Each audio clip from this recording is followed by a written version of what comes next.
मुंबई पुणे महामार्गावरून दिसणारे लोहगड आणि विसापूर किल्ले आपल्या सर्वांना माहीतच आहे। याच किल्ल्यांच्या मागील बाजूस पवन मावळात आपल्या विशिष्ट आकाराने सहज ओळखता येतो अशा तिकोना किल्ल्याला आपण आज भेट देणार आहोत।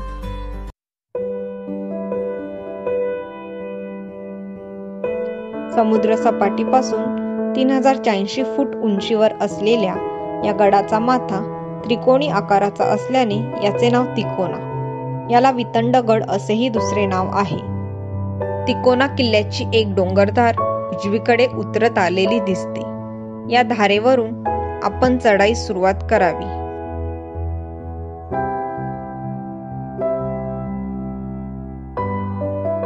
बरीच चढाई केल्यानंतर देवडी येते।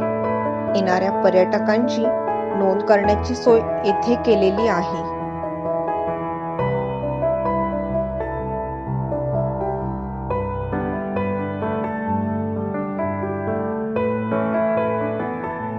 यानंतर गडाचा दुसरा दरवाजा लागतो। तो वेताळ दरवाजा म्हणून ओळखला जातो। दरवाजाच्या दोन्ही बाजूला पहारेकरांच्या खोल्यांचे अवशेष दिसतात। पुढे चालत गेल्यावर डाव्या बाजूला चपेटदान मारुतीरायांची मूर्ती कोरली आहे। बघता क्षणीच मूर्ती आपल्याला स्तब्ध करून टाकते। तिकोना हा किल्ला तसा महत्वाच्या किल्ल्यांपैकी एक होता आणि याचे ऐतिहासिक महत्व सुद्धा आहे। इसवी सन 1582-83 मध्ये अहमद निजामशाह याने जुन्नर या प्रांतावर हल्ला चढवला व आजूबाजूचा बराचसा प्रांत बळकावला। लोहगड काबीज केल्यावर त्याने आपले लक्ष तुंग आणि तिकोनाकडे वळवले व 1585 पर्यंत त्यांनी हा किल्ला सर केला आणि निजामशाहीत आणला। छत्रपती शिवाजी महाराजांनी इसवी सन 1657 रोजी हा किल्ला जिंकून पुन्हा स्वराज्यात मानाने आणला।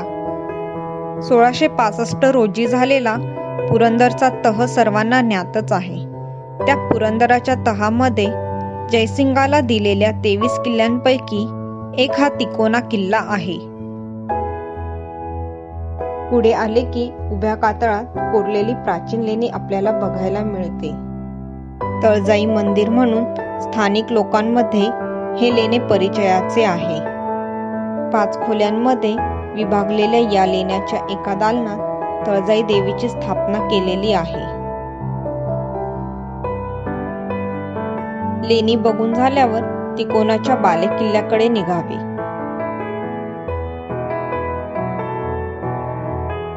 वाटेवरच त्या काळी बांधकामासाठी वापरली जाणारी चुन्याची घाणी, काही घरांचे अवशेष दिसतात। बालेकिल्ल्याची ही वाट उभ्या चढणीची व अरुंद अशी आहे। कातळात खोदलेल्या 1 ते 1.5 फूट उंचीच्या 50 पायऱ्या चढल्यावर बालेकिल्ल्याचा पहिला दरवाजा येतो। आत प्रवेश करताच उजव्या बाजूला पाण्याचे एक खोदीव टाके दिसते।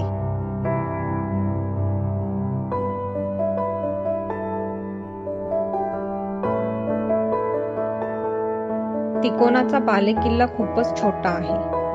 माथ्यावर वितंडेश्वराचं मंदिर, 2-4 खोदीव टाक्या, धान्याची कोठारे असे थोडेफार अवशेष व दगडविटांचे ढिगारे तसेच एक मोठा तलाव बघायला मिळतो। तिकोनाच्या बालेकिल्ल्याचे दर्शन झाले की आपले लक्ष जाते ते आजूबाजूच्या डोंगर दऱ्यांवर। गडाच्या माथ्यावरून सारा पवन मावळ नजरेत भरतो। पवनेचा विशाल जलाशय, तुंग, लोहगड, विसापूर हे दुर्ग आपल्याला दिसतात।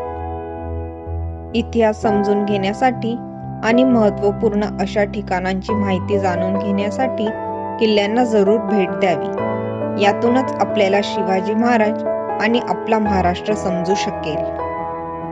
या ठिकाणी आम्ही 1 ते 1.5 तास थांबलो आणि आजूबाजूच्या परिसराबद्दल जास्तीत जास्त माहिती घेऊन महादरवाजाकडे जाणाऱ्या वाटेवरून परतीच्या प्रवासाला लागलो। वाटेवर भरपूर झाडं आहेत। किल्ल्यावर येणारे बरेच जण महादरवाजापाशी येतच नाही, फक्त बाले किल्ल्यावर जातात. जुन्या काळी हा मार्ग प्रचलित होता.